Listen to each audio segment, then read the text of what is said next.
Recuerdan que para estudiar la motricidad refleja utilizábamos la descerebración de un animal.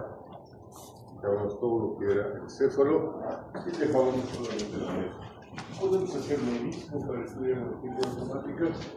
Sí, nos vamos a cortar en la unión bulbomedular, que nos vamos a cortar un poco más arriba, encima de en la unión y el céfalo, una sección deja todas las estructuras del tronco y de la médula intactas y suprime todas las influencias superiores, vale decir, de la corteza cerebral y de los ganglios cerebrales.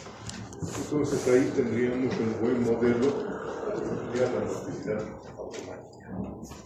Bien, ustedes ven acá, estamos añadiendo un pequeño esquema que nos está delimitando y identificando las estructuras que estamos mencionando.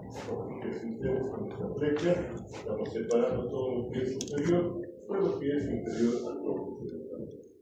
Y en el tronco cerebral vamos a encontrar una serie de núcleos y fascículos que van a converger sobre las motoneuronas medulares y van a funcionar sobre estas, modificando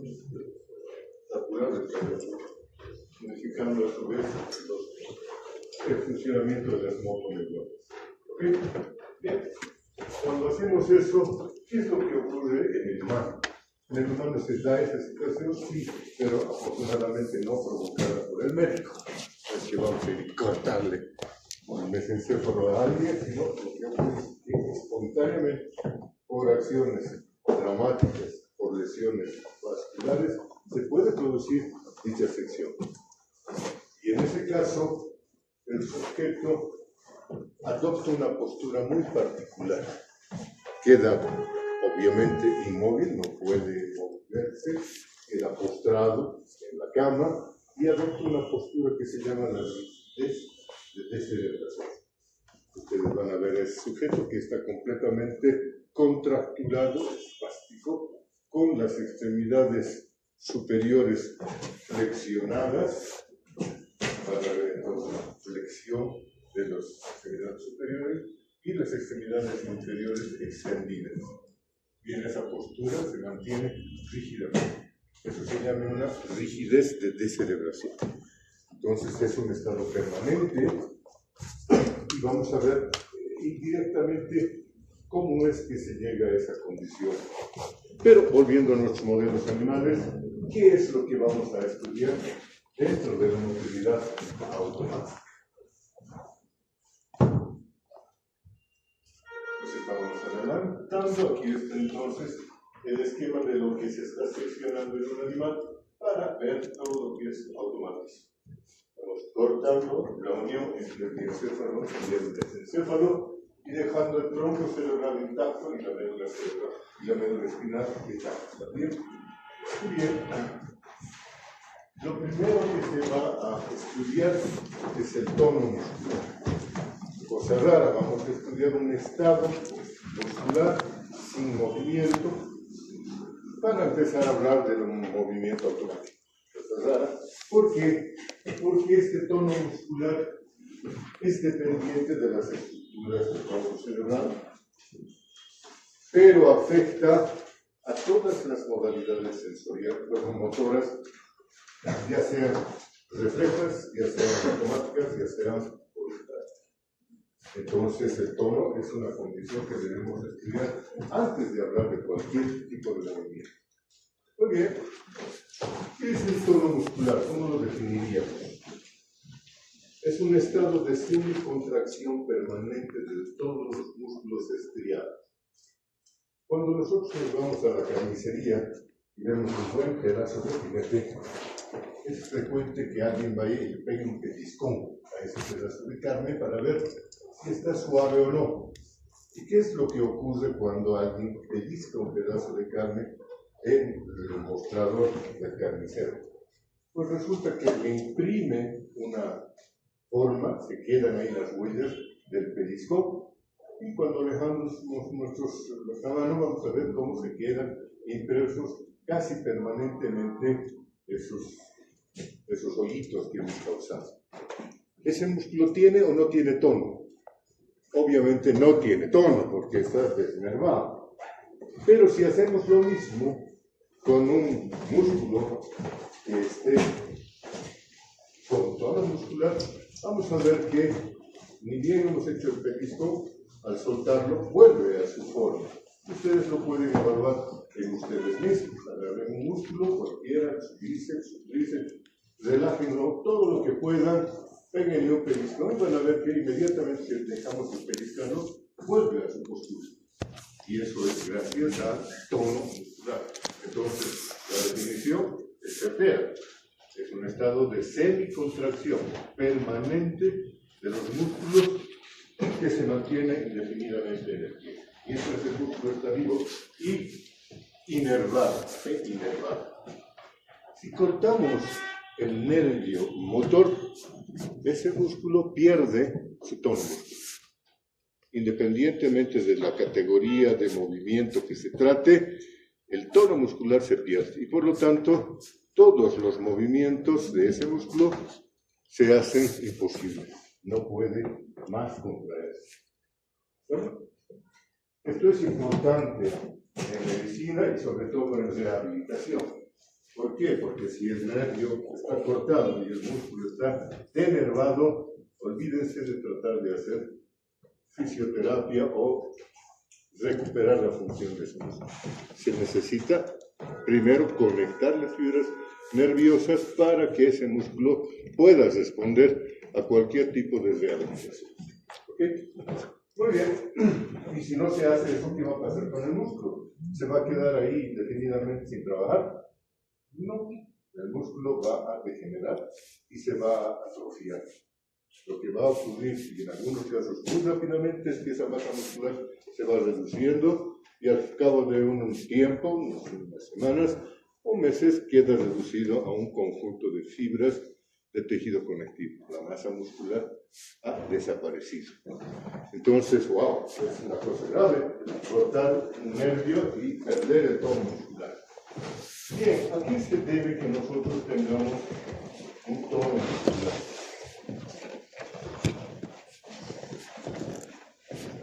Fíjense ustedes, acá tenemos el circuito que mantiene el tono muscular. ¿De dónde nace? Nace de los receptores localizados dentro del pulso muscular.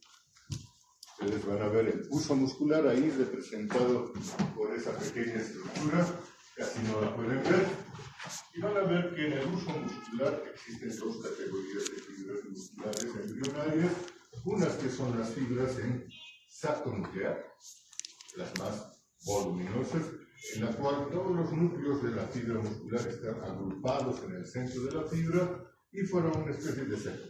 Por eso el nombre de fibras en saco nuclear. Y rodeadas de una serie de fibras también embrionarias en las cuales se conserva la disposición normal de los núcleos dentro de la fibra muscular. Están haciendo una especie de cadenita. Esas son las fibras musculares en cadena nuclear. Por lo tanto, ahí tenemos dos categorías que de lo que es importante es de su inervación. Las fibras en saco nuclear tienen una fibra nerviosa que está dando vuelta alrededor de la porción nuclear, donde están agrupadas en ese saco. Ahí están dando vueltas esas fibras sensoriales que vamos a llamar el uso, el es el receptor espiral. Ese receptor espiral va a estar conectado a una fibra sensorial de tipo 1A, o si ustedes quieren hacer otra clasificación, A-alfa.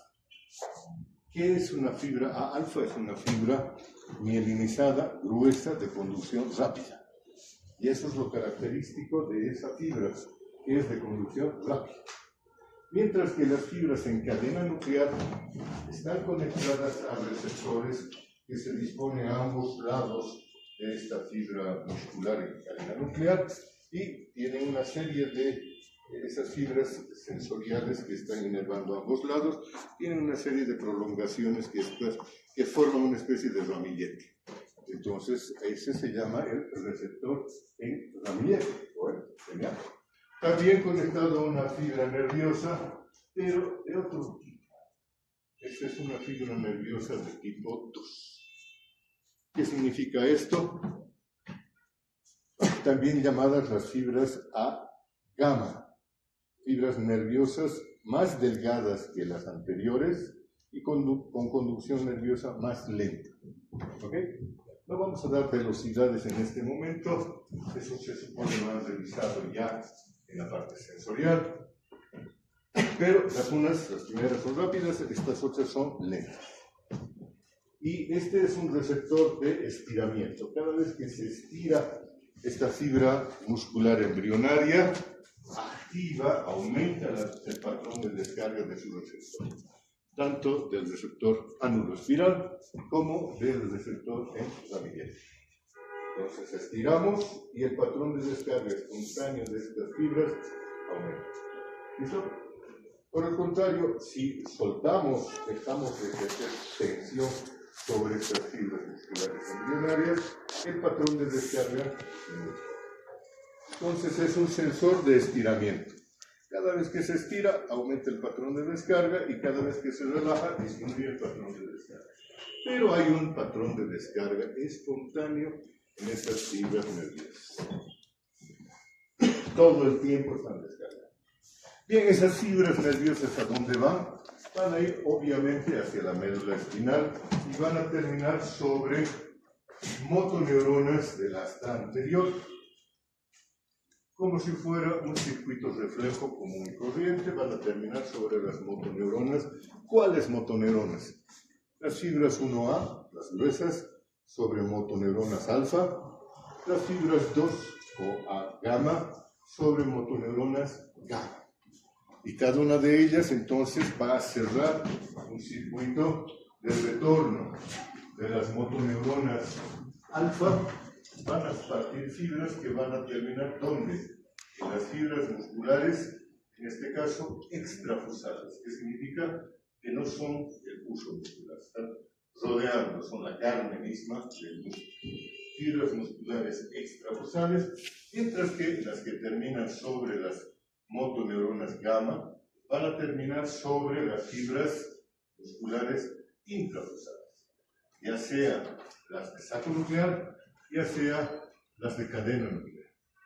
Las que terminan en las del saco nuclear se llaman fibras alfa dinámicas.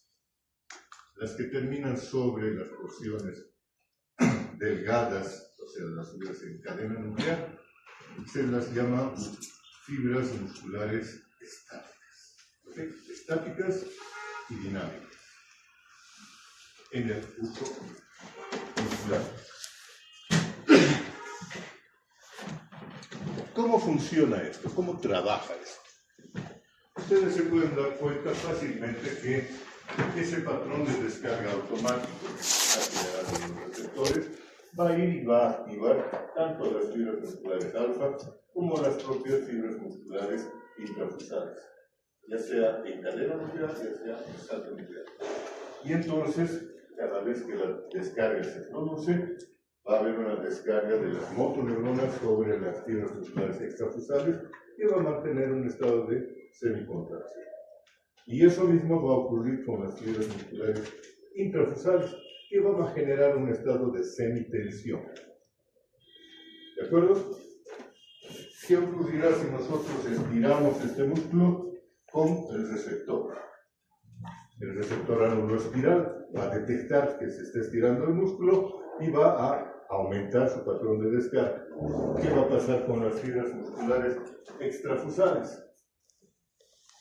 Es el momento de hablar, muchachos, ya está todo dicho. Van a aumentar su estado de contracción. Entonces, la respuesta cada vez que estiramos el músculo es una contracción. ¿Sí? ¿O no? Sí. Parpadeen, por favor. Bostecen si es que quieren.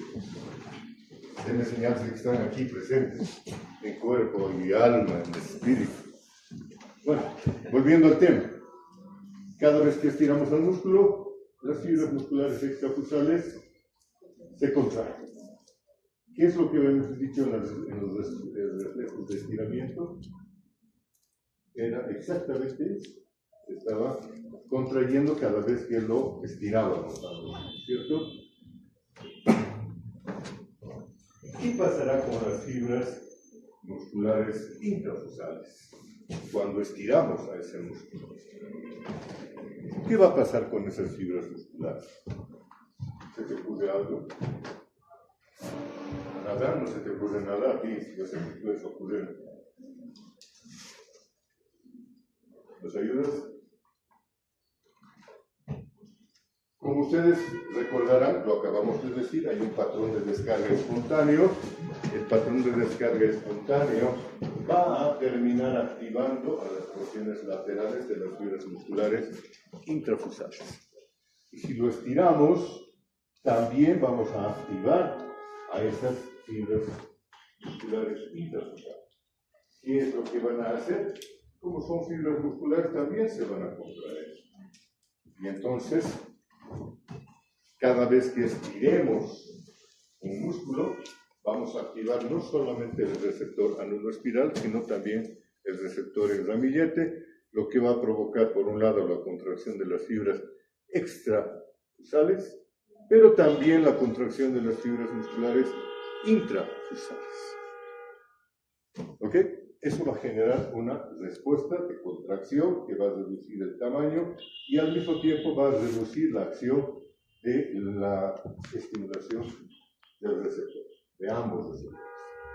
Y eso va a generar que este patrón de descarga baje. Entonces, estiramos el músculo, se contrae. Pero la contracción hace que reduzca su propio patrón de descarga. Se relaja después. Fíjense que estamos hablando de tono muscular, no del reflejo miotardio. Y entonces uno se pregunta, ¿y en qué se diferencia un reflejo de estiramiento del tono muscular? ¿Por qué los estamos considerando en otra categoría?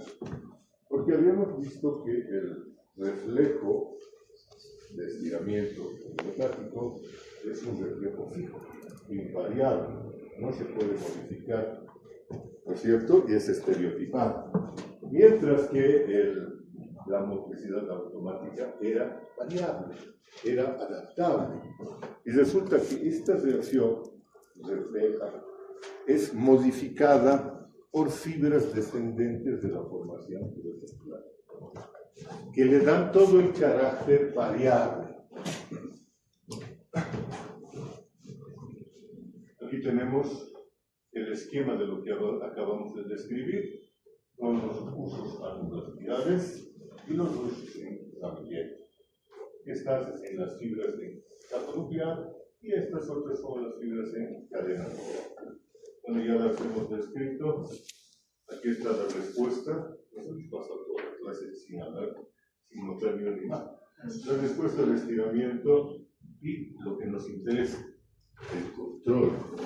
El por qué este estado no es una reacción refleja, sino es una reacción automática. Fíjense que sobre esas motoneuronas, tanto las alfa como las gamma, están terminando influencias descendentes que vienen de una región particular del tronco cerebral, de la formación reticular. Ustedes de sus clases de anatomía deben recordar que esa estructura en realidad es una red de neuronas que se extiende desde el mesencéfalo a través de la protuberancia hasta el bulbo raquídeo. Y es una red que tiende a agruparse en acúmulos celulares que se llaman núcleos. Y hay una pléyade de núcleos de la formación reticular, cada uno con el nombre más complicado que el anterior, cada vez más difícil. Y de paso nos lo dan en latín, que estamos perdidos cuando queremos recordar los nombres de los núcleos de la formación reticular. Yo no les voy a cargar con los nombres propios de cada uno de estos núcleos, pero lo que vamos a hacer es localizar los núcleos de la formación reticular mesencefálica, los núcleos de la formación reticular protuberancial y los núcleos de la formación reticular vulvar. Ahí está fácil. Recordamos nada más los 3 segmentos del tronco cerebral y recordamos ya la formación reticular correspondiente. Mesencefálica, protuberancial y vulvar. Ok. Entonces vamos a ver que las fibras que están descendiendo sobre las motoneuronas que vienen desde la formación reticular lo hacen en particular de una porción de la formación reticular del puente portino protuberancial. ¿Ok? Esas fibras van a descender, ¿la tenemos? No la tenemos. Van a descender a través de un fascículo que lo vamos a llamar reticular, retículo espinal, partiendo de la formación reticular y termina en la médula espinal. ¿En qué parte de la médula espinal? En toda la médula espinal.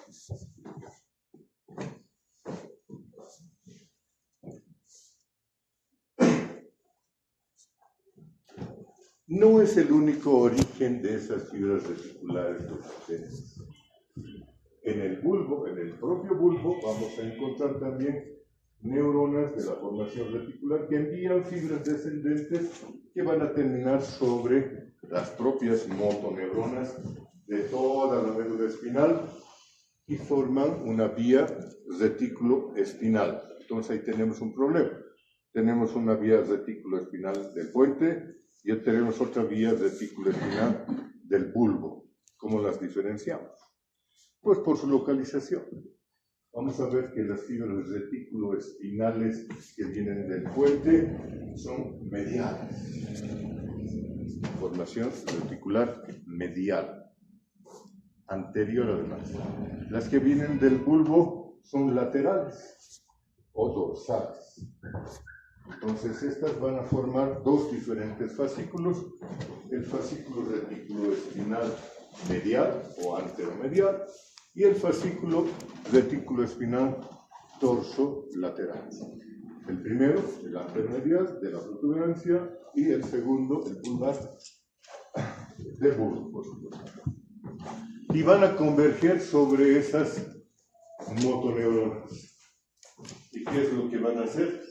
Van a activar a las motoneuronas para poder cambiar el estado de tono muscular. Cada vez que se active la formación reticular protuberancial, el tono muscular va a aumentar. Cada vez que se active la formación reticular vulvar, el tono muscular va a disminuir. ¿Ok?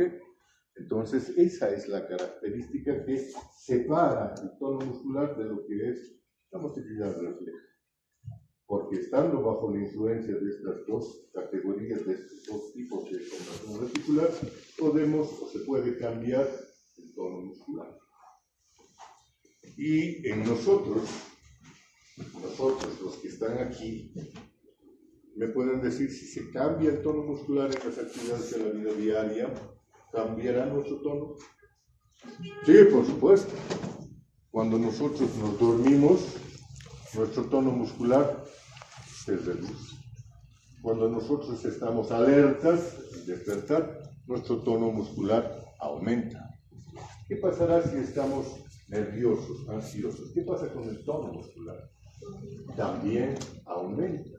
Aumenta cada vez que estamos superexcitados o sobreestimulados. ¿Qué pasa si hacemos un ejercicio de potencia? ¿Qué pasará con el tono muscular? Todos los que están haciendo halterofilia, levantando pesas, saben que ni bien empezamos a levantar la pesa, el tono del músculo aumenta. ¿Qué pasa si eso lo proyectamos más y más y más? ¿Qué pasa cuando el músculo está fatigado?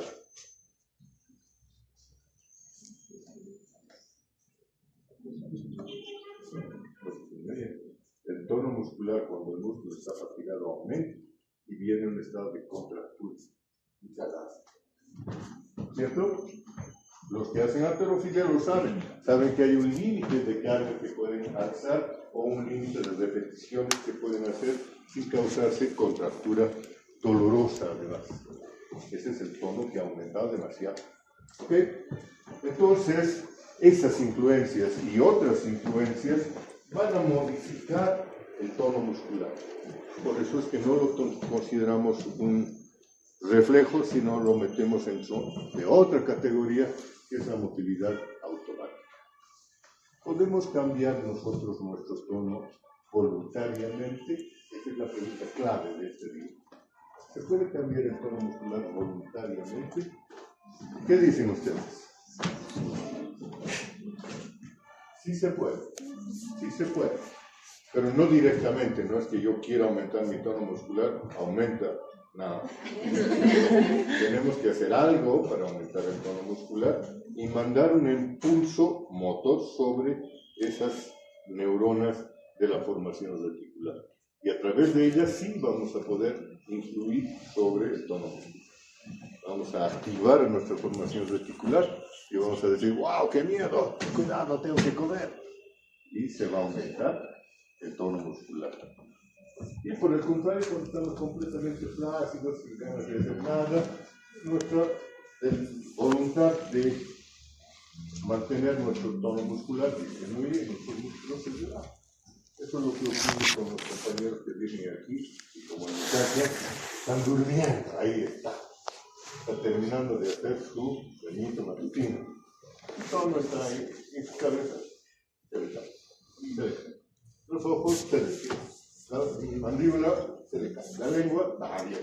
Entonces tiene una postura típica y característica de aquel que se está durmiendo. Babear, está durmiendo. No es un buen lugar para venir a babear. Una clase de neurofisiología se puede traumatizar para toda la vida, amigo. Bien, hemos terminado de hablar del tono muscular, pero ya saben que tiene influencias descendentes que cambian el estado de contracción. Una de las influencias más importantes es la que se está ejerciendo por el cerebelo. Y eso lo vamos a desarrollar en el siguiente acá. Cuando hablemos de la postura todos tenemos una postura típica y característica, y que es el resultado de tanto nuestro desarrollo como de nuestro propio estado. ¿De qué depende la postura corporal? ¿Cuáles son las estructuras que nos ayudan a mantener una postura? Estamos hablando de una postura erecta. Como ustedes pueden ver en la lámina, depende de dos cosas. Una, de que tengamos un esqueleto, porque si no, seríamos una ameba. Podríamos levantarnos. Tenemos un esqueleto que sostiene a todas las estructuras y mantiene en su posición a estas. Y obviamente la acción de los músculos. Los músculos junto a sus tendones y a los ligamentos que mantienen agrupado este esqueleto. Entonces es el juego de estas dos estructuras. Los huesitos del esqueleto y los músculos. ¿Pero qué músculos? Ahí está.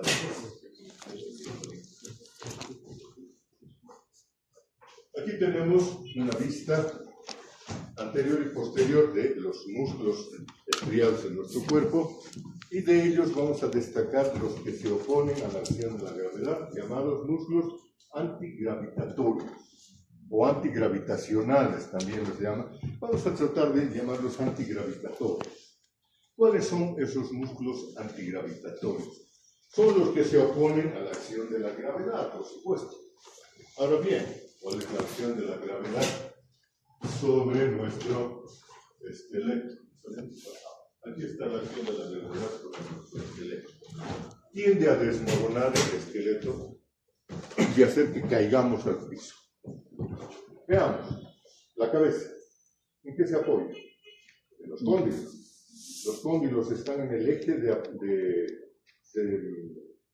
equilibrio de la cabeza. ¿Sí o no? Sí. Mentira, no, están por detrás. el peso de la cabeza tiende a desplazar la cabeza hacia adelante, porque los cóndilos están hacia atrás. Entonces, si se apoyan, el equilibrio hace que la cabeza caiga hacia adelante por su peso. ¿Qué sostiene a la cabeza en su lugar? La columna vertebral, ¿no es cierto? La columna vertebral está constituida por ¿cuántas vértebras? 2, 4, 5, 6, 10, 12, 20, 30, 40, no, ya no, 32 o 33 veces.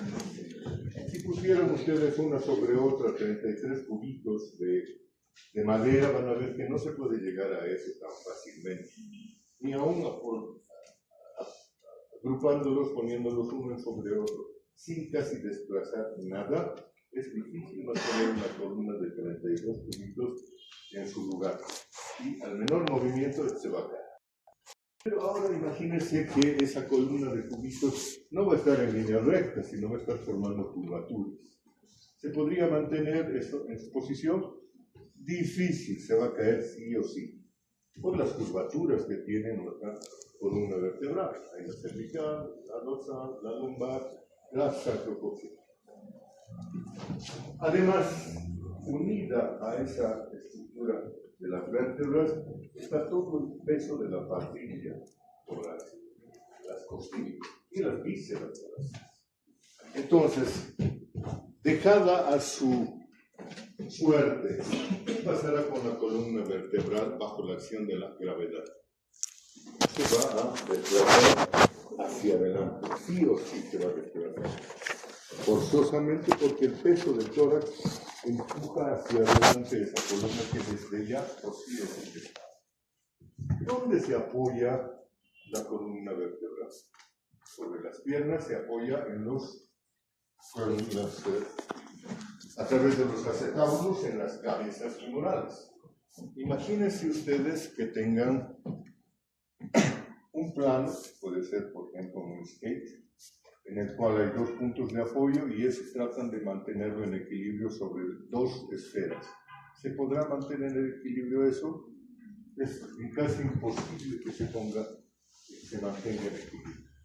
Lo que va a tender es a irse hacia adelante por el peso del tórax y del abdomen que lo va a desplazar hacia adelante. Por lo tanto, mantener el equilibrio sobre los acetábulos es un logro importante. Y lo propio ocurre con las extremidades inferiores. Las rodillas tienden a irse hacia adelante, y cae nuestra fuerza de voluntad, y nuestros pies, para mantenerse en su posición de equilibrio con tres puntos de apoyo, pues necesitan estar en parejita. Si nosotros sacamos el apoyo de una, pues se cae, ¿no es cierto? Inmediatamente nos desplazamos al otro lado. Fíjense ustedes que la gravedad es la enemiga de nuestra postura porque desorganiza a nuestro esqueleto. Entonces, ¿qué harán los músculos? Para mantener a la cabeza en su lugar necesitamos la acción de los músculos de la nuca, los que están estirando a la cabeza. Para mantener a las vértebras en su lugar, una serie de músculos pequeños que están conectando entre sí a las vértebras, todos los músculos paravertebrales tienen que trabajar duro. Y mientras más pesado sea este tronco, más trabajo tienen estos músculos paravertebrales. Pero los que sí tienen todo el trabajo del mundo son los músculos que mantienen la pelvis erecta, para decir, el hueso el hueso ilíaco, en su postura, sosteniendo a la columna vertebral. ¿Qué músculos son los que mantienen al ilíaco y sostienen a la columna vertebral? Son los músculos glúteos, que van a producir la extensión de la pelvis.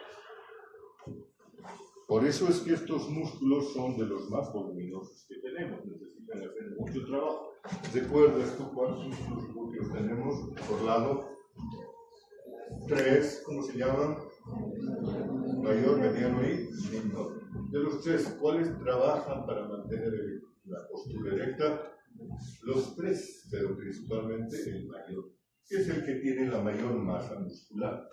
Entonces, fíjense ustedes que si se corta, se lesiona, pasa algo con el glúteo mayor, nuestra postura se hace un desastre. Perdemos la postura. ¿Ok? Bien, pero no termina ahí la historia. ¿Qué músculo mantiene estiradas a las extremidades inferiores? Wow. Dos grupos musculares. Uno, el que está por delante del músculo, es el músculo cuádriceps, ¿cierto?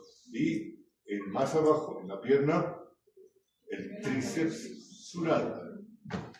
Los gemelos y el sóleo son los que van a mantener en extensión a las extremidades inferiores. Todos esos que hemos mencionado son los músculos antigravitacionales o antigravitatorios. Para que nosotros estemos de pie, todos ellos tienen que activarse. Si alguno no se activa, estamos perdidos porque no vamos a poder mantener nuestra postura erecta. Fallan los cervicales, la cabeza se va abajo, como el compañero que estaba durmiendo, y cada vez que estamos en el micro o muy quietos en alguna postura, en alguna actividad, tendemos a perder el tono de nuestra nuca y nuestra cabeza cae. Bueno, y así ocurre con todos nuestros segmentos corporales. Cada vez que estos músculos antigravitatorios se relajan o pierden su tono, nos caen. ¿Ok? ¿Cómo se consigue la actividad de estos, la activación de estos?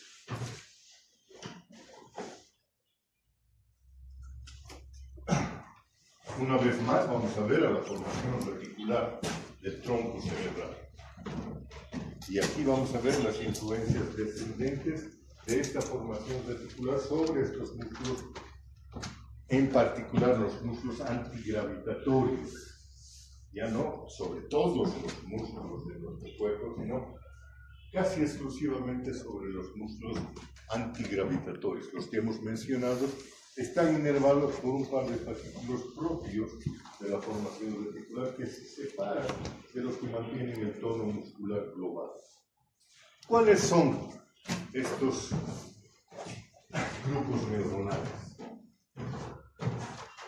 Aquí tenemos en la parte posterior y hacia el centro de la protuberancia un grupo que va a enviar fibras reticuloespinales mediales también, como antes habíamos hablado del tono, y van a descender sobre las motoneuronas alfa y gamma de los músculos antigravitacionales o antigravitatorios. Para no entrar en mucho detalle, vamos a ver que vamos a llamar a esta vía una vía ventromedial. ¿Y qué hace esta vía ventromedial cuando llega a las motoneuronas de la médula? Pues las activa. Activa entonces a las motoneuronas antigravitacionales y hace que nosotros podamos adoptar una postura erecta. Cada vez que se activa esa formación reticular, nosotros adoptamos la postura erecta. Fácil. Pero no es la única. Esa es excitadora. Más abajo, en el bulbo, existe otra región de la formación reticular bulbar, que está más lateral y más hacia atrás, que también va a enviar fibras descendentes que van a terminar sobre las motoneuronas antigravitatorias. Esta va a ser la vía dorsolateral, que tiene la función opuesta. Es una función inhibitoria. Cada vez que se active esta vía en su conjunto, perdemos la postura, se relajan los músculos antigravitatorios. ¿Okay? Muy bien.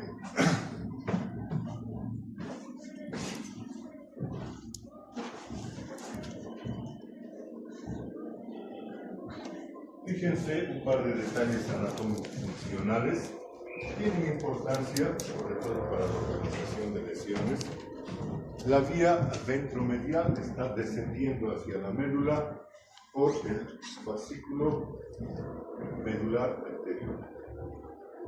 tracto espinal anterior, que está en la porción medial de la médula espinal anterior y medial. Lo tenemos ahí. Y por otro lado, en la porción anterolateral de la sustancia blanca de la médula espinal, vamos a ver descendiendo ese fascículo de la vía dorsolateral. Ambos fascículos van a terminar convergiendo sobre las motoneuronas antigravitatorias. Y ahora, ¿dónde están localizadas esas motoneuronas antigravitatorias? Aquí vamos a tener dispersas en todo el asta anterior las motoneuronas alfa, beta y gamma, todas ellas. No, alfa y gamma, todas ellas. Déjenlas afuera de eso. Y no están al azar, están muy bien ordenadas. Las motoneuronas que van a inervar a los músculos axiales son mediales, en las porciones mediales de las anteriores. Las que van a inervar a los músculos de las extremidades, que a veces más lejos de las extremidades, más lateral la posición de estas motoneuronas. Entonces vamos a tener una disposición muy ordenada de las motoneuronas según la distancia que medie entre el eje corporal y la posición del músculo. Mientras más cerca al eje, más en la línea media. Mientras más lejos del eje, más fuera, más lejos en las extremidades. ¿Ok?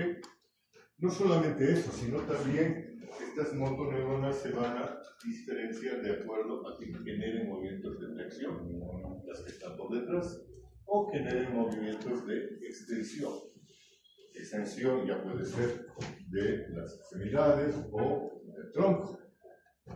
Entonces, ¿cuáles son las neuronas sobre las que van a terminar esta vía ventromedial y esta vía dorsolateral? Aquí. Las que están en la posición medial y anterior de la médula espinal. Las que están aquí. Es un sistema muy organizado, el sistema nervioso es altamente organizado. Y ahí hay un pequeño detalle más muy importante. Esta vía, estamos representando una fibrita de la vía ventromedial indicatoria que está descendiendo sobre muchos niveles de motoneuronas axiales anteriores. Fíjense que no termina directamente sobre las motoneuronas, sino termina sobre interneuronas. Interneuronas que de lo que se ocupan es de conectar diferentes segmentos medulares con una sola fibra. Esta es la fibra de la interneurona. Una fibrita viene, la activa y esta va a activar a motoneuronas de un montón de segmentos. Eso le da cierta característica a la contracción de los músculos antigravitatorios. ¿Pueden ustedes contraerme el músculo occipital superficial del lado izquierdo? ¿Solamente? No, pues no van a poder, no se puede. Vamos a poner siempre en grupo, músculos agrupados. Por el contrario, ¿pueden contraer ustedes el bíceps? Sí, cualquiera puede contraer sola y únicamente el músculo bíceps. Solamente al flexor del dedo índice, sí se puede. Al oponente del pulgar, sí se puede. Pero los músculos antigravitatorios no los podemos contraer individualmente, siempre grupalmente, por segmentos. El segmento cervical, el segmento dorsal, el segmento lumbar. Entonces los vamos a contraer por segmento. En las extremidades inferiores es una cosa parecida, no podemos contraer un músculo aislado. Habitualmente contraemos todos los músculos de cada región del muslo o de la pierna. ¿Ok? Es gracias a esto, a esta inervación divergente. ¿Para qué es esta inervación divergente? ¿Cuál es el propósito de hacer esto? Ahorrar espacio.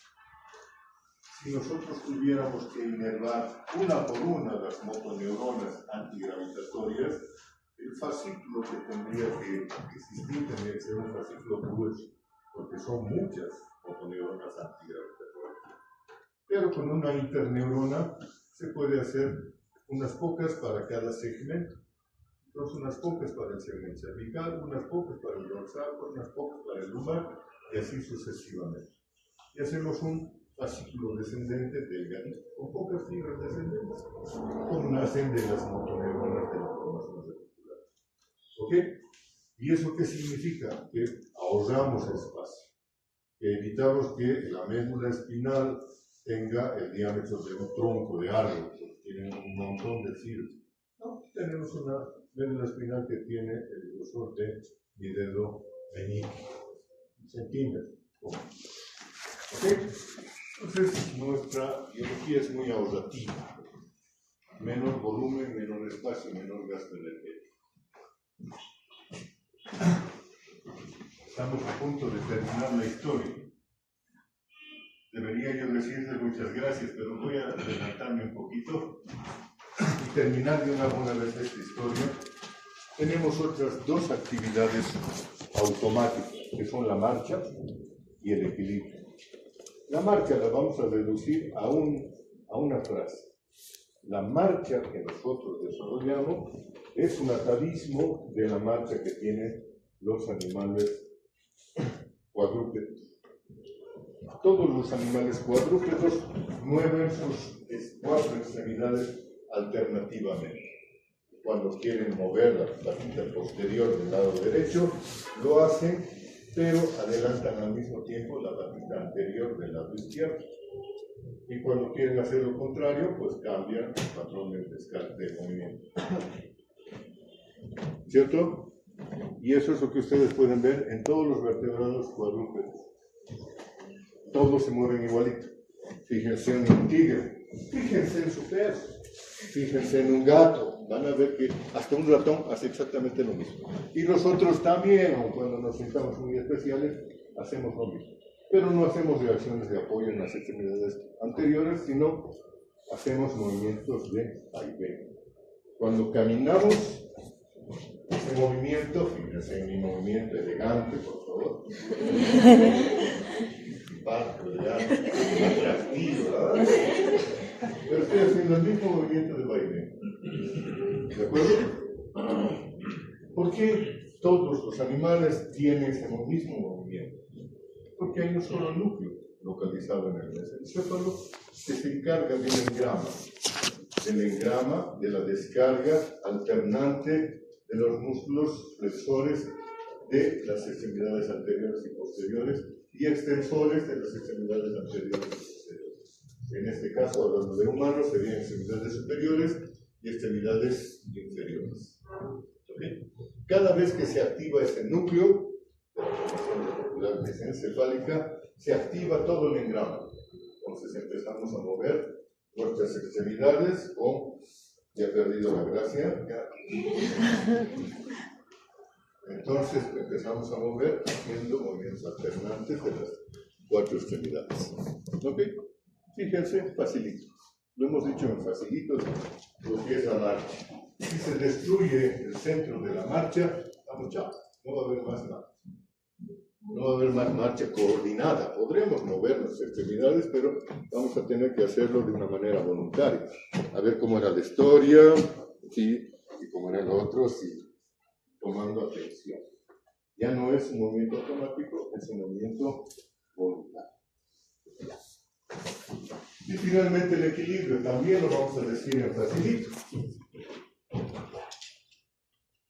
Ahora, no les va a resultar tan facilito este esquema. Hay multitud de pequeños cortes a lo largo del tronco cerebral y multitud de núcleos y vías que están descendiendo sobre la médula espinal. Pero lo vamos a explicar en facilito. Fíjense que en la porción superior de la unión bulbomedular están llegando los núcleos vestibulares. Núcleos vestibulares, ¿de dónde vienen las fibras que llegan a los núcleos vestibulares? Del aparato vestibular, por supuesto. El aparato vestibular se encarga de detectar la posición de la cabeza en el espacio. Y si es que esta cabeza se desplaza hacia adelante o hacia atrás, hacia un lado o hacia el otro. Esos son las fibras que están llegando tanto al triclo como al sacro. esa estructura. Entonces, cada vez que la cabeza se desplaza hacia adelante, manda información a través de fascículos vestíbulo-espinales. Cuando nos estamos desplazando hacia atrás, lo propio, pero un fascículo diferente. Si es a un lado, un fascículo diferente, si es al otro lado, un fascículo diferente. Entonces necesitamos por lo menos 4 grupos o 4 núcleos vestibulares. ¿Y qué es lo que encontramos en la anatomía? 4 núcleos vestibulares. Uno lateral, otro medial, uno superior, otro inferior. El lateral, que se llamaba núcleo de Deiters, recibe información de estimulación de la cabeza hacia un costado. Por el contrario, el medial recibe información del desplazamiento de la cabeza hacia otro lado, hacia atrás. Además de eso, tenemos los conductos semicirculares, horizontal, coronal y anterorrecto. ¿Cierto? 3 pares de conductos semicirculares en las 3 dimensiones de nuestro espacio tridimensional. Cada vez que nosotros giramos la cabeza en el plano horizontal, activamos a 2 de esos conductos semicirculares. Si rotamos la cabeza hacia adelante o hacia atrás, activamos otro par de conductos semicirculares. Y si desplazamos nuestra cabeza, ¿qué movimiento estamos? Atrás, lateral y de otro. Ya no me acuerdo más. Se me ha acabado los desplazamientos. Movimientos laterales de la cabeza así. Si rotamos nuestra cabeza a uno y otro lado, activamos otro par de conductos semicirculares. Estos van a terminar también sobre estos núcleos y las vías descendentes que están saliendo de ellos van a llegar hacia motoneuronas de la médula, ya sea por una vía ipsilateral, ya sea por una vía contralateral. Cuando nosotros nos desplazamos nuestra cabeza hacia el lado derecho, se van a activar las motoneuronas de los músculos antigravitacionales de este lado. ¿Para qué? Para que nuestro cuerpo se vaya hacia el otro lado. Es un movimiento de compensación. Si nuestra cabeza se empieza a caer a la derecha, nuestro cuerpo tiende a volver a la posición erecta. Si lo está haciendo hacia el otro lado, pues los otros se van a activar para mantener nuestra postura erecta en equilibrio. Eso es lo que hacen estos fascículos que están viniendo de los núcleos vestibulares, a través de los fascículos vestíbulo-espinales. Si quisiéramos desmenuzar en detalle cada uno de ellos, nos metemos en una ensalada de fibras estimuladoras, inhibitorias, que van a las ipsilaterales, que van a las contralaterales, que van a los bloqueos. No nos vamos a meter en ese lío, solamente la generalización. Nuestro equilibrio es mantenido por la estimulación de los núcleos vestibulares a través de sus fibras vestíbulo-espinales sobre las motoneuronas axiales o antigravitatorias, si ustedes quieren, actúa sobre las mismas. Y el objeto de todo esto es mantener nuestra postura de equilibrio cuando estamos de pie. Si ustedes se suben en un colectivo, antes habían los colectivos, donde nosotros cuando éramos niños, imagínense, era más o menos la época de Cristo, y el colectivo se ponía en marcha y nos quedábamos de pie. Era el desafío para ver quién era mejor. Nos quedábamos de pie y como venía el golpe del arranque, tendríamos que ir hacia atrás. La cosa era no apoyarse en nada, entonces solamente en tus pies. Te desplazaba hacia atrás, tenías que compensar. Llegaba a una curva, daba la vuelta, nos íbamos a un costado, había que compensar. Nosotros jugábamos a hacer esos movimientos de equilibrio voluntariamente. Porque obviamente si lo hiciéramos utilizando solamente el equilibrio automático, nos íbamos a caer. Era demasiado rápido el cambio. Saltaba el vehículo, se detenía, frenaba, aceleraba, rotaba al mismo tiempo. El chofer se olvidaba del volante. Pasaba de todo. Y el que se mantenía en pie era el que ganaba. Valiente distracción. Y aquí tenemos un esquemita de cómo se hace esa regulación de los grupos vestibulares sobre las motoneuronas de la nariz. Ya no les vamos a molestar, aquí hay neurofisiología del hecho.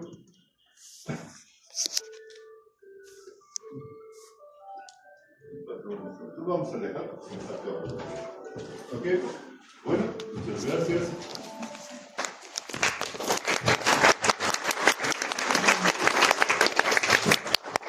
Y ahora una cosa que nos falta, que me llene su ficha.